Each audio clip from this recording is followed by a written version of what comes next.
முல்லை சிற்றம்பலம் மேய முற்றவன் திங்கள் முதல்வன் பாதமே பற்றா நின்றாரை பற்றா பாவமே உலகலாம் உணர்ந்து ஓதற்கு அறியவன் நிலவுலாவிய நீவழி வேணியன் அழகில் சோதியன் அம்பலத்து ஆடுவான் மரசிலம்படி வாழ்த்தி வணங்குவான் புவியர் போன்று பொழித்த புகழியர் போன் கடல் போற்றி ஆழிசை கல்விதப்பில் அணிந்த வீரானடி போற்றி வாடி திருநாவலூர் வன் தொண்டர் பதம் போற்றி ஊழிமணி திருவாதூர் திருத்தாள் போற்றி தில்லைவாழந்தனரே முதலாக சீர்படைத்த தொல்லையதாம் திருத்தொண்ட தொகையடியார் பதம் போற்றி பொல்லவர் புராணகளை உலகறிய விரித்துரைத்த செல்வமணி குன்றத்தூர் சேக்கிழாரடி போற்றி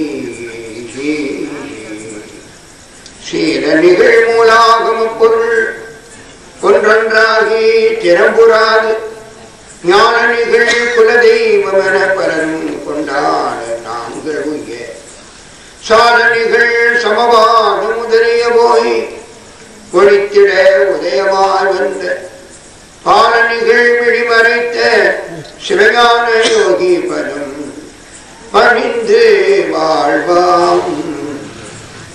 திருச்சிற்றம்பலம். ஹர நம பார்வதி பதங்கே.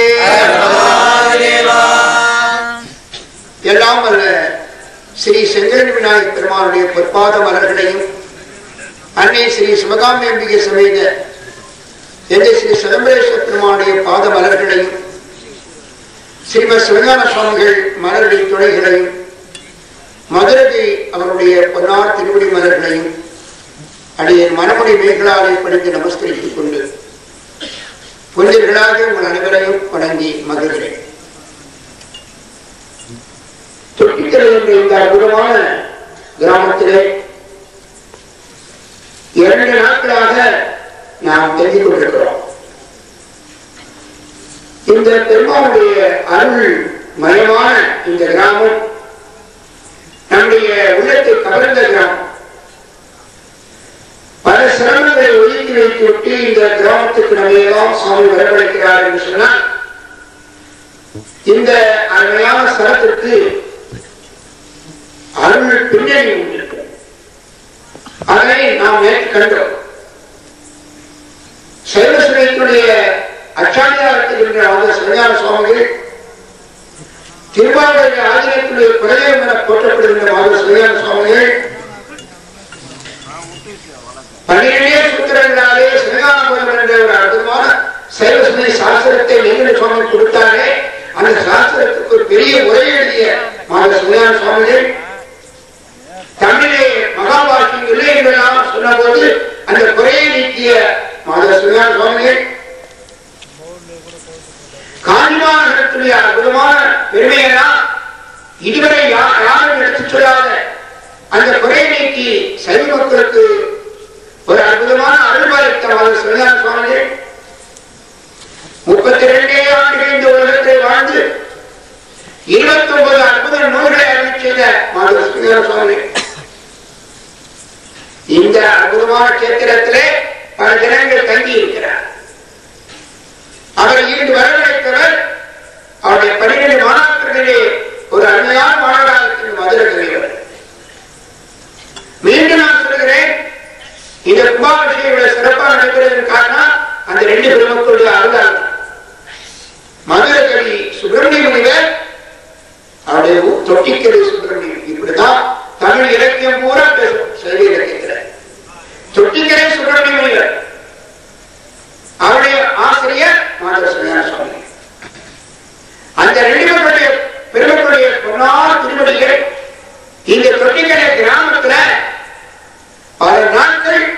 பதிந்திருக்கிறது. ஆகவேதான் இந்த கிராமம் இன்றைக்கு இனிமையாக இருக்கிறது. நேற்று கூட நம்முடைய சகோதரர்கள் கூறினார்கள், தொட்டிகளில் ஒரு விசேஷமான அம்சம் நீங்க கவிதையாச்சார் நினைக்கின்றனர். நான் இப்பொழுது அந்த கேள்விக்கு விட சொல்ல முடியாம தேய்ச்சேன். விசேஷமான அம்சம்னா, நேற்று மேடையில ஏறும்போது ஒரு 3 பிரசாதம் கொடுத்தாங்க. நல்லா இருக்கு. அதான் பசியோட இருந்தவனுக்கு 3 பிரசாதம் அழகா கரண்டியா கிடைச்சது.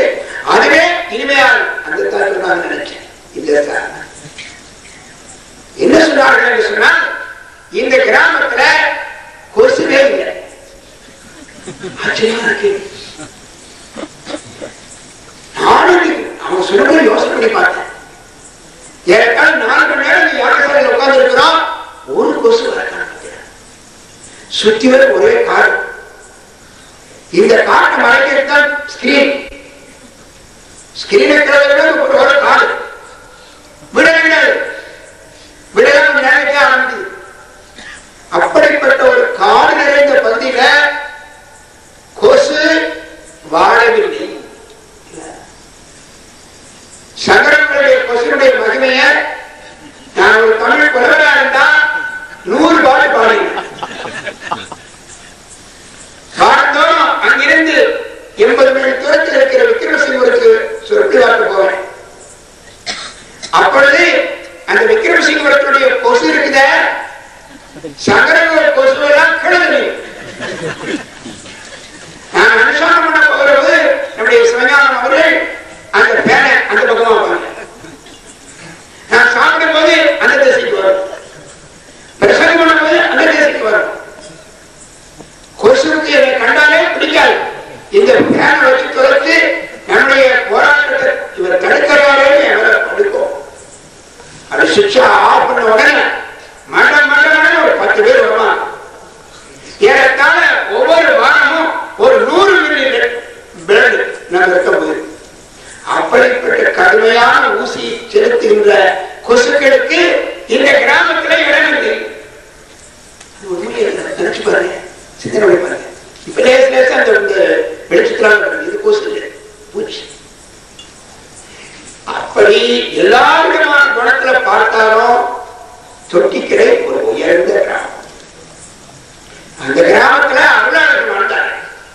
மதுரகவி அவர்கள் இந்த கிராமத்தினுடைய புகழை பாடி பாடி மகிழ்ந்தவர். ஏறத்தாழ 7 இலக்கியங்கள், தொட்டிக்கரை கோவை, தொட்டிக்கரை வெண்பா, சிதம்பரேஸ்வரர் திருவிருத்தம். இந்த சுவாமி மேல அத்தியந்த பக்தியோட அவர் 7-8 நூல்களுக்கு ஊர்ல அடிச்சிருக்கிறார். நம்முடைய கோயிலுக்கு திருக்குற்றாலம் இருக்கிறது. திருக்குற்றாலத்துக்கு அவர் வருகையிலிருந்து சித்திர சபை திருவிருத்தம் சொல்லிக்கிற முனிவர். அவருடைய பெருமையை நாளைக்கு பார்க்கலாம். நாளைக்கு நீங்க எல்லாம் ஊருக்கு போன நான் பேசுவேன், அப்பதான் பார்க்கலாம். அதனால தொட்டிக்கரை மதுரகனுடைய வாக்கு இனிமையான வாக்கு. அவருடைய அந்த வாக்கு இனிமையான காரணம் என் குருநாதரை இவருக்கு அழைச்சிட்டு வந்து கேசவ முதலியார், வேதாட்சர முதலியார் 2 பெருமக்கள் இவங்க பெரிய பணக்காரர். அந்த காலத்துல அந்த 2 பேரும் ஒரு அழகான மடம். அந்த மடத்து பேர் முதலியார் மடம் பேர்.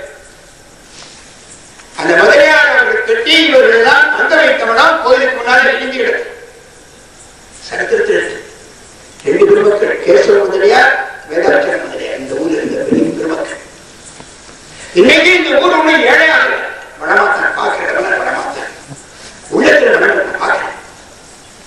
நான் பேசிக்கிட்டு வேணாம் அழகஸ்து வேணாம் நீ பார்த்தேன். அவரை ஏற்பாடு பண்ண நம்முடைய மகன் இருக்காரு அவங்க அப்பா.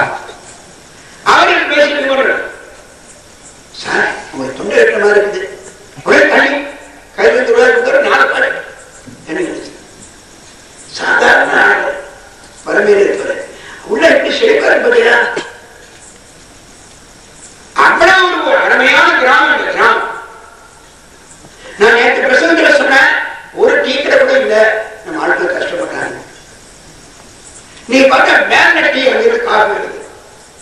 ஒண்ணுல 200 காப்பு வருது. நடுராத்திரியில இங்கே ஐசியமா பத்தினா இப்படிப்பட்ட சிறப்புடையது இந்த கிராமம். இந்த கிராமவாசிகள் எல்லாம் ஐஸ்வர்ப்பதற்காக நான் சொன்ன வார்த்தை நினைக்காதீங்க. இப்பொழுது இந்த கிராமத்துடைய அழகான மகிமையை காட்டக்கூடிய கேத்திரம் சிதம்பரேஸ்வர பெருமான் திரு சந்நிதி உள்ள அழகான கேத்திரம். இந்த சடத்திற்கு வருகை புரிந்த மாதவ சிவஞான சுவாமிகள் முதலிலே இங்கே வந்தவுடனே விநாயகர் பெருமானுடைய திருச்சன்னதியை பார்க்கிறார். கைகள் சிறமீது கூப்புகிறார், கண்கள் கண்ணீர் மல்க பாடுகிறார். அப்பொழுது முகழ்த்தல்தான் செங்கரையில் விநாயகர் பிடிக்கிறார்.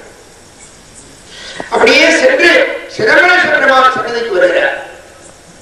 அவருடைய சன்னதியிலே நின்றக்கூடிய சுவாமிகள் அருமையாக ஒரு பெரிய மாடான மாலையை வச்சார். அந்த மாலையில 10 வகையான பூக்கள், 10 வகையான பூக்கள் வச்சு பெரிய மாலை. இன்னைக்கு காலையில கோயம்பேட்டில் ஸ்ரீ புருஷாசுர கோயில் போயிருக்கோம். அப்பொழுது சுவாமி சிலையை வச்சு ஒரு பெரியவர் அங்கே வந்தார். ஒரு நீள மாலை. அந்த மாலையை பார்த்த உடனே எனக்கு மாதவ சிவஞான சுவாமிகள் தொட்டிக்கிற சிதம்பரேஸ்வரர் மாலை ஞாபகம். இப்படி மாறதுன்னா அவர் சட்டிக்கிறேன். விதவிதமான பூக்கள், உயர்ந்த மாலை. எங்க பக்கத்தில் அது பேர் யானைக்கால் மாலை பேர். அரசியல்வாதிகள் மந்திரிகளுக்கு காக்கா பிடிக்கிறதுக்கு இவ்வளவு தண்ணி மாலை 4 பேர் அந்த ஜீவன் வச்சு கொண்டாந்து தூக்க முடியாமல் தூக்கிட்டு தொண்டர்கள் ரத்தத்தின் ரத்தங்கள் புறப்புறப்புகள் அதை தூக்கி கொண்டாந்து மந்திரி கழுத்துல போட்டோம்னு சுளுக்கி அவர் 4 நாளைக்கு அவ்வளவு பெரிய மழை ஒரு பேரை பார்த்துருக்கீங்க, டிவியில பார்த்துருக்கீங்க. மாலையை தாங்க முடியாம அந்த மாதிரிதான் மாலை நம்ம பார்க்கணும். ஆனா சுவாமிக்கு இப்படி மாலை சாத்த மாட்டேன். யாரை சாத்த கடைக்கு பூக்கடைக்கு போனோம்னா நம்ம கையில் இருக்கிற ₹1 ஒரு கால பார்க்கணும். ரூபாய்க்கு பூக்கத்தில் இல்லை. அந்த மாதிரி தான் பாடாத மாலையை சாத்தினேன் ஒரு பெருமான். விதவிதமான பூக்கள் எடுத்தார். 10 வகையான பூக்களை பரப்பிட்டார். அந்த பூக்களை வச்சு கட்டுறார். ஒரு பெரிய மாலை கிடைச்சது. அந்த மாலை தான் கலசை 10 அந்தாதி. 10 10னா 10 பூக்களை பொறுத்து. அப்ப எவ்வளவு ஆகும் பாருங்க. 10 மொத்தம் எத்தனை பூ ஆயிருது? 100 பூ. அவ்வளவு ஒரு அழகான உயர்ந்த மாலை சாத்தினார் நம்ம சுவாமி. அந்த நூலுக்கு பேர் கலசை 10 அந்தாதி. 1951 திருவாரூரை ஆதீனத்துல பிரசுரித்த ஒரு புஸ்தகம் சுவாமி கையில கிடைச்சது. இத பல வருஷம் முன்னாலே படிக்கக்கூடிய பாக்கியம் அவர் கொடுத்தார். ஆனால் என் கனவோடு நினைக்கிற அதே தொட்டிகளை வந்து அந்த நூலை பத்தி பேசணும்னு நினைச்சே ஆச்சரியமா இருக்கு. ஏற்கால 56 வருஷத்துக்கு முன்னால படிக்க புஸ்தகம். அதுல உள்ள ஒரே ஒரு பாட்டு இப்ப நான் சொல்ல போறேன். நான் ஒரே ஒரு அடக்கம் திருத்தமா ஏன் சொல்றேன்னு கேட்டீங்கன்னா உங்க நிலைமை எனக்கு தெரியும். 100 பாட்டு நான் படிக்க ஒவ்வொரு எனக்கு சொல்லாம போக அந்த பஸ் டிரைவர் பஸ் எடுக்கிறாங்க மிரட்ட அது சாரா அவர் சொல்ல அவங்க இப்பதான் வர மாட்டாங்க. அவர் 100வது பாட்டு முடிஞ்ச பிறகு விடிக்கால குப்பா இருக்கிறாங்க நான் போவோம் என்று சொல்ல இந்த சொல்ல வேண்டாம் நமக்கு. அதனால 100 பாசுரங்கள்ல ஹரஹர நம பார்வதி பதயே ஒரே ஒரு திருப்பாசம் 12 மணிக்கு தாண்டி சகல வீரர்களால் 12 மணிக்கு பேச முடியாது. ஓடிவாங்க 8:45 பிரசனம் அப்படின்னா 7 மணிக்கு ஆரம்ப 8:45 முடிச்சுவேன். கண்மணி பிதுக்கிட்டு இருக்கும்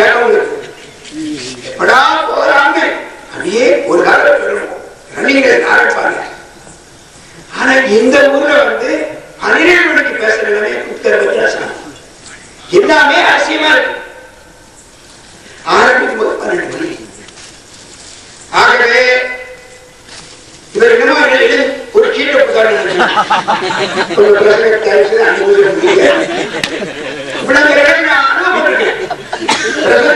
போய் 1954 நான் 9th standard படிக்கும் போது இளையான்குடி பாரதியாரை பற்றி எங்க ஆசிரியர் சித்தாந்தர் நீச்சல் பற்றி பேச வச்சாங்க. சுப்பிரமணிய கேட்டா அப்படிலாம் பல வேலைகளை பேசும்போது நான் எனக்கு கிடைச்ச அனுபவம் ஒன்று ரெண்டு இல்லை. அதை ஒன்றே சொல்றேன். ஒரு ஊர்ல மகா பிள்ளையார் ஒரு கும்பாபிஷேகம் நாராயண ஊர் பேரு. அவங்க பிஓ சொன்னார், சார் நீங்க பேச்சு நல்லா இருக்கும் வாங்க. நான் சொன்னேன், முதல் கேள்வி நான் பிரசங்கம் போடுற எனக்கு முன்னால ஏதாவது பிள்ளை இருக்காங்க, முன்னாலேயோ பின்னாலேயோ பில் கட்சி இருக்காங்க. வில்லிசை எங்க பக்கத்துல வில்லைப்பாங்க. அந்த வில்லிசை இருந்தா மேடை ஏறைய கூட்டம் முறை அது கொஞ்சம் நான் எனக்கு நினைச்சிட்டு பேச தகராறு வந்துடும். அவரை சொன்னேன், அவர் இல்லை, அதை நம்பிட்டேன். பிரசுரித்த நோட்டீஸை பார்த்தேன், எனக்கு பின்னால ஒரு முன்னணி. அது எப்படி வந்து தெரியுமா, ஒரு பொம்பளை முன்னணி. அவங்க ஒரு பெண்ணு முன்னணி கொடுத்தாங்க. எங்க ஊர்ல இருந்து டவுன் பஸ்ல போய் அந்த ஊருக்கு நடந்து போகணும். இந்த லட்சணத்துல சோழ அன்னைக்கு ஊர்ல தேரப்போம். நான் தேரை இழுத்து முடிச்சுட்டு 6:30 மணிக்கு மேல டவுன் பஸ் பிடிச்சு அந்த ஊர்ல இறங்கி பெரிய கடமை வீரர் பிரசங்கத்துக்கு ரூபாய் மாட்டேன், சாமியர்கள் சொற்களை ரூபாய் வழக்கம். கணிதத்துல எல்லா மாணவருக்கும் நன்மை மாணவர் 40 வருஷம் கணிதம் சொல்லி கொடுத்தேன். வயசாக இன்னைக்கு அவர் எனக்கு என்னமோ செஞ்சுட்டு இருக்கிறார். நல்ல தொண்டுதான். அதான் வாழ்க்கையில பணத்துக்கு முக்கியத்துவம் கொடுக்கிறது அவருடைய அருளால். ஆக அந்த சொல்லக்கூடிய ரூபாய் வாங்கல. அவரு ஏற்பாடு பண்ற வியவும் கரெக்டா டவுன் பஸ்ல வந்து நிக்கிற இடத்துல வந்து நிக்க 6:30 மணி இருட்டு. அங்கிருந்து பக்கத்துல அவர் கிராமத்துக்காரர் வேகமா போயிருவாரு. சார் கோயில் எங்க இருக்கு, அந்த ஒரு டியூப் எடுத்துருதாங்க, அந்த இருட்டுக்குள்ள நாங்க நடந்து போறோம். இப்படி சொன்னா தூக்கம் போவோம். ரகசியம் தான். சோழ காட்டுக்குள்ள இருட்டுக்குள்ள போனாரா அது முடிவு கேட்கணும். அதுக்கப்புறம் நம்ம தூங்க முடியாது. ஒரு 4 பேருக்கு பேசுறது பேசாது. என்னமா தூங்க இருக்கு கொஞ்சம் ஒரு சோழ காட்டுக்குள்ள போனா கேட்போம். அதுக்கப்புறம் நீ குரட்டை நான் கொட்டாய் விடுதேன். ஆகவே சோழக்காட்டுள்ள குடி போய் ஒரு படியா அவர் எந்த அது எந்த அந்த ஊர் போயிட்டு எனக்கு அன்னைக்கு பூரா தேர் இழுத்து சுவாமி தேர் அம்பாளரை இழுத்து கால்வர கைக்கிற வலி. எல்லா இதுக்கு மாட்டிக்கிட்டோம் சொல்லிட்டு விஜய போற அந்த ஊருக்கு வந்து சேர்ந்துச்சு. ஒரு யாரும் விநாயகர் பார்த்து அன்னைக்கு தான் கும்பாபிஷேகம் இருந்து மேடை, அழகான மேடை. இந்த மாதிரி மேடையா கிடையாது. ஒரு கால் வைக்கணும், ஒரு கால் உள்ள போகுது. நேற்று நான் உட்கார்ந்த இடம் வேற, இன்னைக்கு உட்கார்ந்த இடம் வேற. நேற்று இந்த பக்கத்துல உட்கார்ந்தேன், ராத்திரி பூரா ஒரே வரி. அப்ப நீங்க உட்கார்ந்து தீர்மானம் இருக்கேன். இதனுடைய எதிரொலி எனக்கு தெரியும். இது எப்படி இருக்குங்க. நாளைக்கு பிரசங்கம் ஒருவேளை வாய்ப்பு இருந்தா இருக்க போறோம். அப்படி இந்த மாதிரி மேலாம் கிடையாது. நான் சுப்பிரமணியத்தை தாக்கல. இடம் அப்படி இருக்குது. மேடைக்கு கொடுக்கிற படி அதை பார்த்து அழகான படி. அதுல என்ன விஷயம் கேட்டீங்கன்னா பிரியா சிமெண்ட் தமிழ்நாடு கலைஞர்களோட சிமெண்ட் 200-400 பேரோட ஜனம் கிடக்கு. அவ பிரியா சிமெண்ட் வந்து இவரை தூக்கி விடுறாங்க. மேல கால் வைக்கும் போதே நான் கனவு விடுத்தது மாதிரியும் இங்க எலும்பு ஆஸ்பத்திரி பக்கத்துல இல்லாத மாதிரியும் என் கூட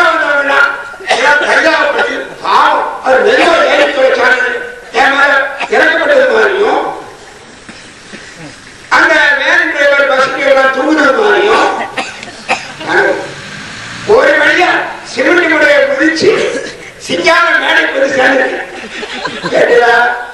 இப்பொழுது ஞாபகத்துக்கு போறோம். அங்க போயிருந்தேன் சார், கலசை பதிச்சு பத்தாண்டாவது பேச வந்தேடா, உங்க பழைய கதையெல்லாம் திரும்ப வந்தேடா. அவரும் சகரவக்காரங்க அவங்க கலசையோட மக்கள் தான் அன்பான மக்கள். அதனால நீங்க பத்தி கேட்கவே எனக்கு தெரியும். நான் வந்து அங்க ஒரு கை பார்க்கல கேட்டதுக்கு. இப்பொழுது ஞானத்தை தப்பிச்சு உள்ள பேச்சு கோயிலுக்குள்ள. அப்பொழுது அந்த மேடையில் ஏறி உட்கார்ந்தேன். உட்கார்ந்த உடனே அப்படியே பார்க்கிறேன். கூட்டம் எப்படி இருக்கு? நிறைய கூட்டம்.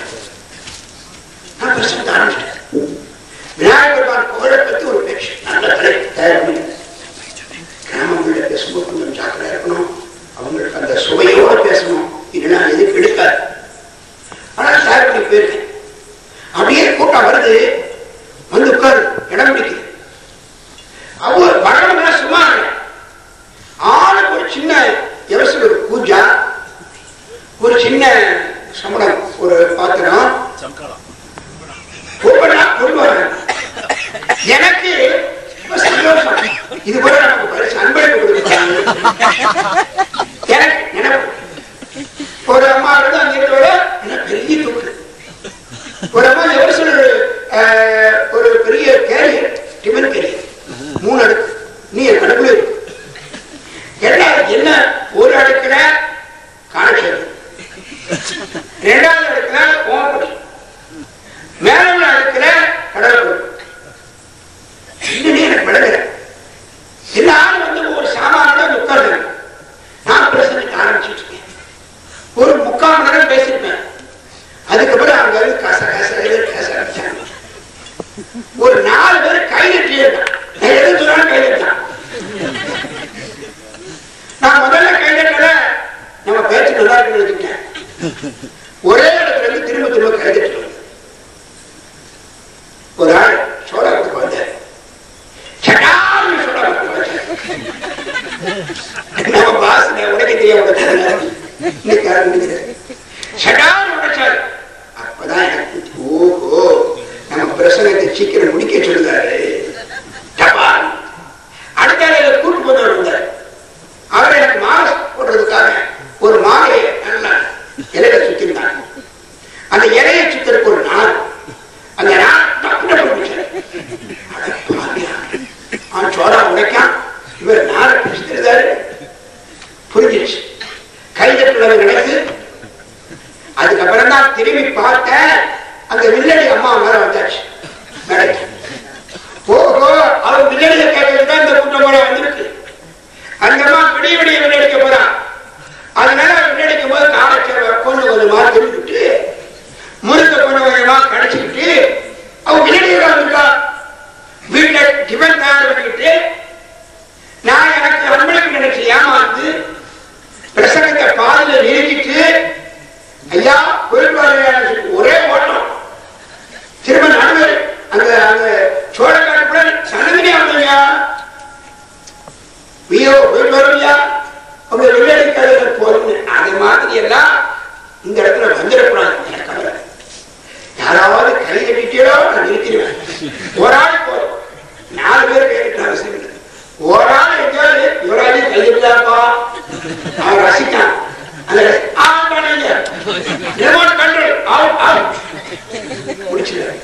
பெரியவர்களே, இப்படி எல்லாம் அனுபவப்பட்ட காரணத்தினால நீண்ட நேரம் பேசி உங்களுடைய பொன்னான தூக்கத்துக்கு நான் எழுதி பண்ண மாட்டேன்.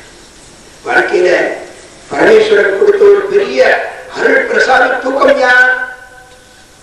வாழ்க்கையில தூக்கம் இல்லாம எத்தனை பேரை கஷ்டப்படுறாங்க பார்த்தீங்களா? கோடிக்கணக்கில் ரூபாய் இருக்கு. 20 அப்படம் 1000 நோட்டு.